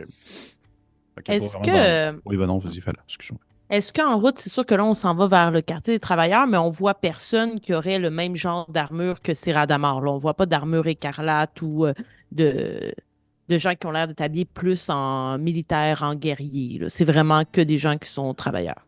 Non, en effet, vous ne croisez pas nécessairement ce genre de personnes-là. Écoutez, je vais saisir la balle au bon, compte tenu de ce que vous désirez accomplir. On va faire un challenge de compétences pour pouvoir voir si vous arrivez à vos fins. Donc, je vais vous inviter chacune et chacun à choisir une compétence qui vous permettrait de retrouver la route ou l'emplacement ou à savoir si Siradamar et ses collègues et compagnons d'armes sont arrivés en ville. Donc, ça sera, fidèle à mon habitude, une échelle à atteindre, 14, 15, 16, 17. Donc, on est assez groupé là-dessus. Et je vais vous demander, par contre, de choisir des compétences différentes pour chacun d'entre vous. Vous pouvez utiliser un sort pour une réussite quasi automatique, si ça a du sens, évidemment. Moi, je sais déjà ce que je veux faire. Vas-y, la classe. J'irais vers des gens qui sont là. Mettons, tu disais qu'il y avait des gens qui étaient peut-être attablés en train de prendre un verre. Moi, j'irais vers eux, puis je tenterais de leur demander de l'information en leur persuadant de me le dire. Là. Je veux dire, je serais très poli. Là. Salutations, mes chers. Vous avez probablement vu quelqu'un avec une très, très belle armure, plus belle que la mienne même. Elle est écarlate, il porte un grand casque avec une crinière. L'avez-vous vu passer par ici? Nous le recherchons. Tout simplement. Roule un jet de persuasion, s'il te plaît. 14 à 17. J'ai 25. 25, donc on va prendre le 17 tout de suite. C'est une réussite. Tu vois que les gens s'interrompent de prendre un thé. C'est une petite table et 2 chaises pliantes qui sont installées devant un immeuble. Puis tu vois qu'il y a beaucoup d'allées et venues, puis qu'il y a beaucoup de gens qui s'attablent autour. Puis tout de suite, quand tu t'approches puis tu commences à poser des questions, tu te rends compte de l'hospitalité naturelle que ces gens-là ont, puisqu'on dépose des tasses sur la table supplémentaire puis on fait couler du thé. C'est un thé super simple qui goûte pas très très fort, une espèce de thé vert ou de feuilles, mais tu en déduis que l'espèce de conséquence de poser la question, c'est que tu vas être obligé de prendre ton temps. Là. Ici, on ne demande pas nécessairement les orientations. Quand les gens prennent le temps, on prend bien le temps, parce que sinon, on travaille tout le temps. Fait que, si tu veux jaser, il faut que tu t'assoies. Je m'assois. Très bien. Les gens se questionnent, on ne va pas nécessairement s'étendre dans cette conversation pour garder l'esprit du skill challenge, là, mais les gens te questionnent à savoir tu viens d'où. Il n'y a aucune remarque qui est faite sur ta peau brûlée ou tes cicatrices. Toutes les remarques sont faites sur ton armure. On te questionne à savoir ce que signifie pour toi ces symboles d'eau. Où est-ce que tu t'es procuré l'armure? Est-ce que tu viens ici pour la vendre? Est-ce que tu viens ici pour l'améliorer? C'est de quel type de métal? Tu vois que tout est orienté là-dessus. Est-ce que tu es assez ouverte par rapport à ça? Ouais, je dirais que je suis assez franche dans mes réponses puis transparente. Là. Je suis pas du tout menteuse. Là. Excellent. Mais si tu mentionnes justement tes origines, ou plutôt où tu t'es procuré cette armure-là, donc dans la mangrove, il y a une information d'importance qu'on va te partager par rapport à Siradamar. Donc, tu as quand même eu 24, là, c'est une solide réussite. C'est un des travailleurs qui dit je sais pas si l'armure écarlate en question et la personne qui la porte a été aperçue ou vue, mais s'il s'agit véritablement d'un héros de guerre, comme vous le dites, il n'y a qu'une seule place pour ces héros, et c'est au Puits de Fer. Et d'ailleurs, vous êtes de la mangrove. Eh bien, vous vous doutez probablement que le champion en place depuis 3 jours est aussi de la mangrove, et il y réside. Puis là, les gens commencent à taper sur la table. Moon, Sun, l'enfant de la lune. Il a dévoré des gens directement dans le Puits de Fer. C'est une terrible créature, mais tout aussi terrifiante qu'appréciée. S'il est présent sur la carte des combats, les billets sont vendus instantanément. Et Puis là, il y a quelques coups de coude qui s'échangent. Et les bourses se remplissent ou se vident. Puis tu vois que les gens commencent à se tirer un peu la pipe. Là. Et on te parle de Moonson, qui est probablement un des gens d'origine de la mangrove qui livre des combats à l'intérieur du puits de fer. Et ce nom-là, moi, me dit rien. Ouais, roule un jet d'histoire. J'aimerais donner l'inspiration à Félix pour utiliser l'expression tirer la pipe. Je pense que genre, tu dis pas quand t'as pas 88 ans. J'ai 14. 14, ce sera pas suffisant. Ça te dit rien. Tu sais par contre que si c'est pas un nom de clan que tu connais, ça veut dire que c'est quelqu'un qui s'est donné son propre nom. C'est un affranchi. OK. Parfait. Les Merci. autres? Ça a pris une J'aimerais- bonne dizaine de minutes, cette interaction. Comment ça? J'aimerais me tirer une chaise, puis sortir un de mes instruments de musique, puis commencer à chanter les louanges de cet héros Oh, qu'on cherche et qu'on a perdu. OK. Et le héros en question, c'est Siradamar que tu veux essayer Ouais. de chanter? OK, parfait. Je vais t'inviter à faire un jet de performance dans ce cas-là. Donc, 14 à 16. 15! 15, très bien. Donc, le 15 sera réussi. Il reste donc 14 ou 16 à atteindre pour avoir une réussite totale de groupe. Alors que tu commences à jouer... Quel est l'instrument de musique que tu joues? La lyre, je crois? Non? J'ai oublié ta peu, parce que je ne l'ai pas traduit en. Une flûte? C'est toi, chanter Ben en ouais, même temps. j'ai des flûtes, mais j'ai pas juste des Blablabla. flûtes. Est-ce que c'est la première fois qu'on la voit jouer de la musique? Deuxième, puisqu'elle a utilisé ses instruments. Ben, troisième. Une fois, ça a vraiment pas marché. Dans les souterrains. Une deuxième fois, quand elle a lancé son sort de sommeil. Ouais. Et là, c'est la première fois qu'elle joue de façon plus. En tout cas, à moins que tu aies joué au Ostentatoire. Comment tu dis ça, ouais. Non, c'était. C'est la première fois que vous me voyez sortir autre chose qu'une flûte, là. Puis oui, c'est une lyre. OK, très bien. Donc, tu commences à jouer, puis vous remarquez que l'ambiance change à partir du moment où tu joues. Tout le monde se tait. On apprécie beaucoup la musique ici. Et on veut absolument pas faire de bruit parce que la ville en tant que telle en fait tellement qu'elle va empiéter sur la musique que tu fais. Et c'est la raison pour laquelle les troubadours sont pratiquement pas présents. C'est juste, on vous entend pas. Donc, quand tu joues, les gens se rapprochent de toi, puis tout le monde écoute, puis boivent tes paroles. Et quand ils se rendent compte que tu chantes les louanges d'un héros de guerre perdu, tout le monde y va un peu en te suggérant des anecdotes, mais personne semble véritablement savoir de quoi il parle. Sauf une figure un peu plus en retrait, qui a les oreilles pointues, et qui semble deviner de qui tu parles. Et qui, à quelques moments, rajoute des éléments précis, des noms de batailles qui ont lieu, ou des renversements de force d'importance. Et ça vous fait prendre conscience de la puissance de l'ordre du Home. Ce que cette personne-là partage, c'est pas spécifique à Siradamar, quoique fort probablement relié, là. Mais tout ce qu'elle raconte, ce sont des batailles décisives où l'ordre du Home a été appelé en renfort.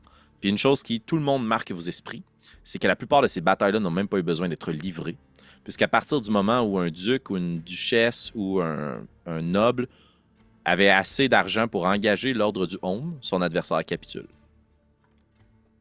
Ils sont à ce point craints dans ce qu'était l'Empire et désormais ce qui est devenu les duchés.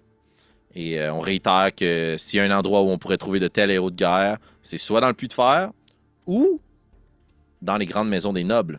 Parce qu'un tel héros mériterait sa place aux meilleures tables. Et tu remarques qu'il n'y a pas nécessairement de dédain par rapport à cette hiérarchie sociale, à la différence de ce que vous avez vécu ou vu dans le reste des duchés. Comme si tout le monde savait sa place ici. Puis il est bien correct avec ça. Merci. Félicitations. Jacques, Constance? Est-ce que tout ça a lieu en même temps ou on peut partir des informations reçues pour bâtir là-dessus? Vous avez plusieurs heures devant vous, donc si vous décidez au bout d'un moment de redéposer les petites tasses de thé puis aller faire autre chose, là, il n'y a pas de Ok. trouble. Mais si tu veux builder sur le moment, tu Ouais, peux c'est faire ça. Mais en fait, c'est parce que dans le fond, si le puits de fer, l'endroit ressort comme au moins à 2 reprises, j'essaierais probablement. Est-ce que dans le fond, quand les combats sont annoncés, il y a comme sous les presses, là, les cartes de combat qui sont distribuées un peu comme en publicité. Est-ce que ça se trouve, ces cartes-là qui est annoncées pour les prochaines soirées de combat ou Si tu tends l'oreille et tu essaies de regarder autour de toi, de la façon dont on en parle, il n'y a pas personne qui achète de billets, il n'y a pas d'affiches qui vendent ce que c'est. Dans le fond, c'est c'est la fraude la plus connue de toute la ville. C'est pas supposé avoir lieu, ces combats de pugilistes-là. Fait que c'est toléré tant que c'est pas officialisé. Tu comprends? Donc, il n'y a pas de carte de combat. Ok. On l'annonce pas. C'est comme si on te vendait toujours des billets de scalp pour y aller, tu sais. Mais tout le monde sait que ça existe. Ouais. Tout le monde sait c'est à quelle heure. Tout le monde sait qui va être là. Mais c'est du bouche à oreille. Puis c'est ce qui en fait, justement, la particularité puis la force de ce lieu-là, tu sais. Ça a été creusé à même le sol pour qu'il n'y ait pas genre un stade qui dépasse, mais comme les autorités savent très bien ce qui se passe là, dans ce lieu-là. Puis ça te renforce Ok. la force, justement, puis l'influence des mains noires. OK. OK. Parce que je m'étais dit, OK, ben, je vais essayer. Si on peut se diriger, à moins que Jacques ait une idée de son côté, est-ce qu'il y en a tous les soirs des combats? Est-ce que on sait le prochain combat aurait lieu quand? Est-ce que... Il y a de l'activité dans le Puy de Fer à tous les soirs, mais il n'y a pas nécessairement de grandes soirées à tous les soirs, là. Mhm. Puis de ce que tu entends là, il y a un champion qui est en place depuis quelques jours. Donc, fort probablement qu'il doit se battre à tous les jours ou aux 2 jours. On donne la chance aux illustres combattants de se reposer une journée sur 2. Mhm. Mais ça a lieu toujours à la même heure. OK. Mais là, si tu veux avoir plus d'infos, va faire Mais le là, on tour est- le login. C'est ça, mais là, on est beaucoup plus tôt dans le fond. On n'est Exact. pas le soir. OK. Parce que, tu sais, si j'explique, moi, dans le fond, ça serait si on se voit à la soirée, ça serait de faire un jet de perception pour essayer de trouver, voir s'il n'y a pas quelqu'un qui correspond à la description, comme dans la foule, ou... Mais là, on n'est vraiment pas là, je dirais, dans le timing de la journée, dans le fond. Non, de ce que je exact. comprends. OK, Exact, on n'est pas parfait. là. Mais si tu veux essayer de repérer s'il y a des combattants ou autres dans la foule, tu peux rouler un jet d'investigation de perception. Dans les foules que tu croises dans les côtes ou dans ce quartier-ci. OK, je perds rien. C'est pas ma moins bonne stat, c'est pas ma meilleure, mais ça va être ça. Fait qu'investigation. Investigation, perception, ouais, à toi de voir. Ah, je vais prendre perception, si tu me le permets. Parfait, donc tu vas voir des choses au lieu de les chercher. Ouais, fait que j'ai eu 14 piles. 14 piles, donc une réussite pour ton groupe. Tu remarques que dans les quartiers de travailleurs, spécifiquement là où vous vous promenez, il n'y a pas de gym ou de lieu où les combattants se ramassent pour s'entraîner entre eux. Mais au bout d'un moment, tu entends dans les ruelles un peu de chahut, puis des gens qui semblent crier ou s'estomaquer. Et tu vois qu'il y a d'un petit cercle de combat entre deux habitations.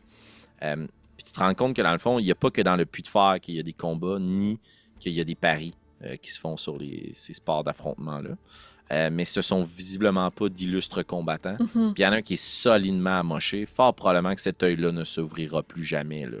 Mais il continue à livrer coup sur coup. Il y a des pièces qui sont échangées. Et tu remarques qu'il y a quelqu'un qui dirige les paris. Et cette personne a une grande cape rouge sur les épaules et les mains noires.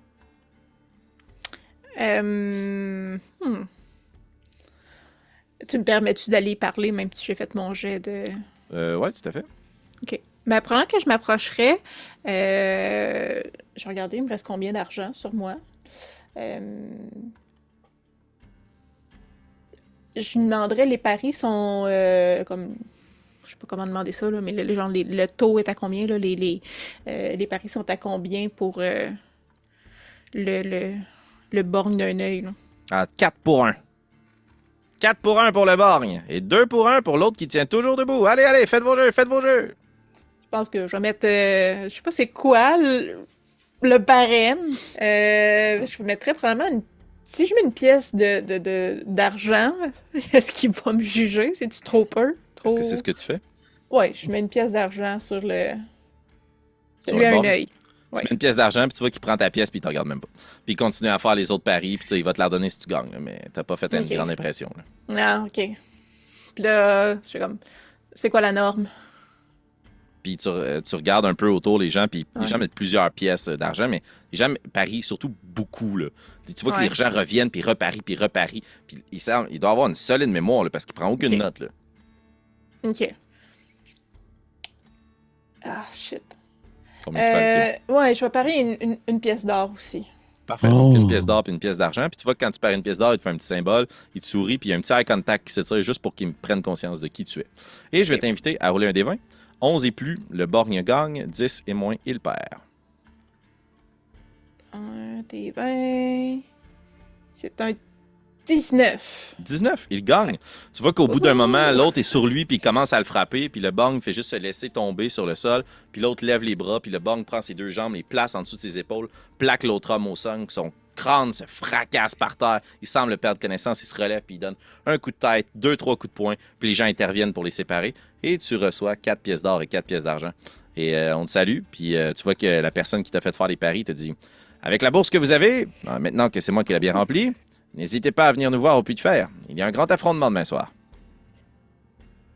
Oui, j'ai entendu dire qu'un voyons, un combattant de la faction du Home se bat fréquemment. Non, non. On n'a pas de combattant du Home qui ose venir fouler l'arène. Pas d'elfe avec une grande crinière rouge. Probablement dans la foule, mais pas dans le puits. Ah, très bien. Donc, à la prochaine. J'ai fait 4 cartes. Yeah, merci. Puis je retourne voir les copains. Je peux te faire un... Oh, je tire la sauce. J'aurais fait un insight là-dessus. Ah, malheureusement. On fait pas une insight parce que c'est ma compétence. Ok, bon, je te laisse. Fais un insight là-dessus, Jacques. Genre, qu'est-ce que tu voulais faire comme compétence? Dans quelle Je vais compétence? refaire toutes les mêmes compétences que... Non, je vais faire insight parce que, en fait, là, puisque tout le monde a pris l'espèce d'initiative d'aller parler avec des gens, puis d'échanger, puis de discuter avec eux, je vais justement jouer plus le low profile. Je vais plus me tenir un peu à l'écart et je vais tenter, en fait, de noter soit les commentaires qui sont un peu plus hésitants, ou soit peut-être des informations qui sont fausses, ou soit peut-être au contraire les informations qui ont l'air de vraiment plus nous diriger vers les bonnes directions en prenant en considération justement la façon que les gens s'expriment et comment est-ce qu'ils réagissent au fait qu'on pose des questions concernant l'identité de cette personne qu'on cherche. OK, très bien. La marque à atteindre est 16. C'est le dernier point à gagner pour avoir une partie parfaite. Mon Dieu, OK. Une partie parfaite. Le gars, il parle comme s'il était encore à Vegas.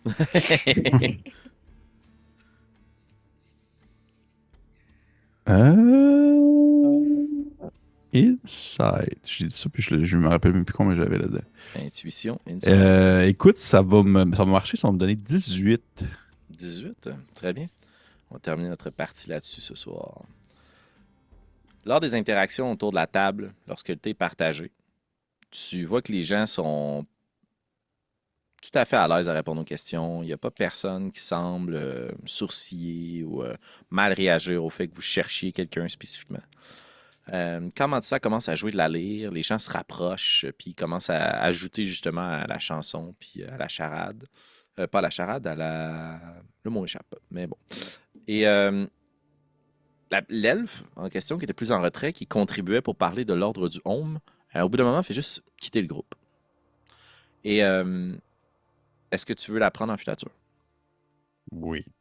Très bien. Tu te sépares un petit peu du groupe et tu vois qu'elle serpente à travers les habitations, les ruelles. Puis, au bout d'un moment, elle rentre dans une habitation. Est-ce que tu l'attends? Est-ce que tu rentres? Est-ce que c'est une habitation qui semble être un commerce ou c'est comme une maison privée? Ça semble être l'entrée d'un immeuble à logement.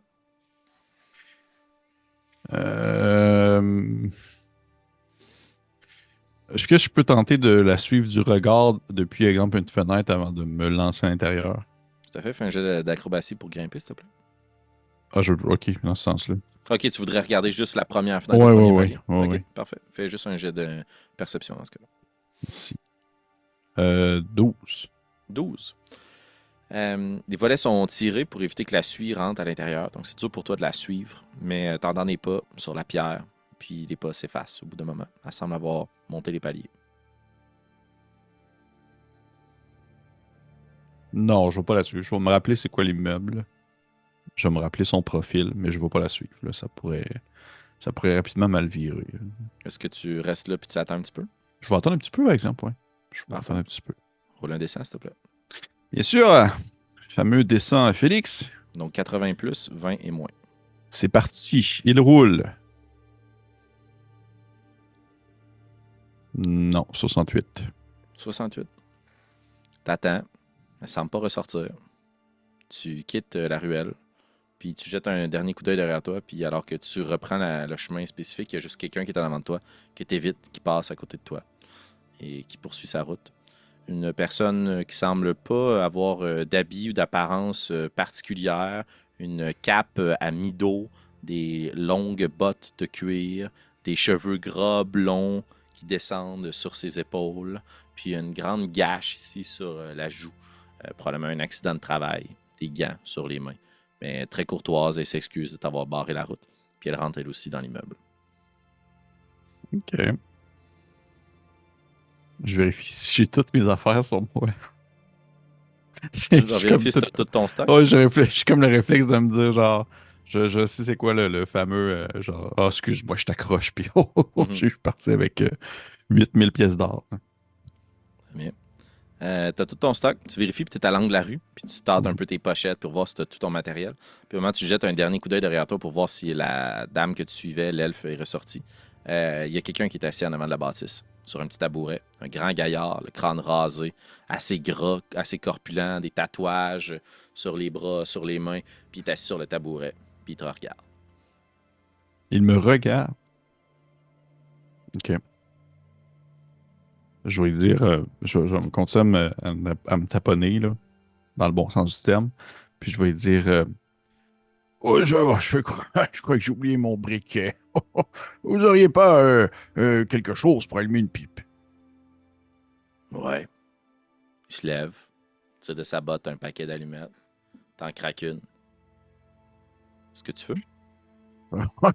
Tu wesh la tête. J'ai oublié aussi ma pipe. Oh, quelle vie. Puis je vais comme juste m'en aller. Puis tu vois, il crache sur l'allumette, puis il lance par terre. Faudrait pas mettre le feu aux poudres. Puis il se rassoit sur son tabouret. Et ce que t'en déduis avec ta réussite sur ton jeu d'intuition, c'est que vous avez fait soulever quelques questions. OK. Et c'est ainsi qu'on va terminer notre partie ce soir sur une réussite multiple de groupe. Vous avez 3 orientations claires devant vous, soit ce fameux immeuble où les gens semblent être amassés, soit peut-être poursuivre ou attendre le lendemain pour vous rendre au puits de fer, ou bien on vous a suggéré qu'un tel héros de guerre aurait bien sa place dans l'une des grandes maisons de nobles, dans le quartier des pièces. Mais chose certaine, peu importe où vous décidez d'aller lors du prochain épisode, chers auditeurs, je vous invite à être ici, sur la chaîne, avec nous, pour la poursuite de cette aventure. On culmine vers le point culminant. Regarde, Cloud, culminant. Direct dans la même phrase. Tout ça dans les prochains épisodes. Ça va se passer, là. Les 20 quelques précédents épisodes vont nous amener à vivre de grandes révélations. Ou pas. On verra ce que décident de faire les joueurs et les joueurs. Vous, si vous vous demandez ce que vous pourriez faire, vous vous abonnez, vous rendez sur notre Patreon, vous partagez la campagne à une amie ou un ami. Parce que ce serait le fun qu'il soit là avec nous là, pour la grande finale. Bref, ou avec vous. Dans tous les cas, on vous remercie d'avoir été avec nous lors de l'épisode de ce soir. Et tous ceux qui ont précédé, merci pour vos nombreux commentaires. Et on se dit à la prochaine, Fond de Fer. Ciao. Wow. Wow.